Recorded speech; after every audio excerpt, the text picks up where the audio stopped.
Hey guys, thanks for tuning in to another video on ForgottenWeapons.com. I'm Ian McCollum, and today's video is about a very interesting submachine gun that I found while I was visiting DSA.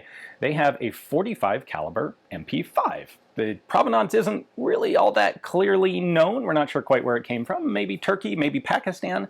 Not entirely sure. It feeds from modified M3 grease gun mags, and we decided we'd take it out to the range and see if it would run and see how it would handle. However, that video is not available here on YouTube. Sorry, you can thank YouTube's policies on firearms content for that one.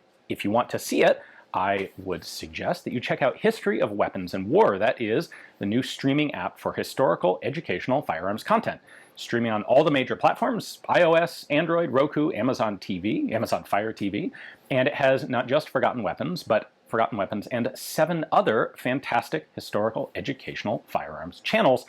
We have a whole playlist over there of videos that we weren't able to post on YouTube. So if you want to see today's MP5 in .45 shooting, hopefully shooting, we'll see how that actually goes at the range. If you want to see the MG3 video I did shooting, if you want to see my video on drop-in auto sears that was definitely too spicy for YouTube, all of that is available at History of Weapons and War. If you head over to weaponsandwar.tv, you can subscribe there and then download the app on your platform of choice.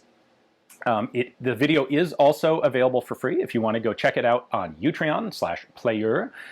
It is available over there. Higher quality video if you subscribe, but it is available for free for everyone on Player.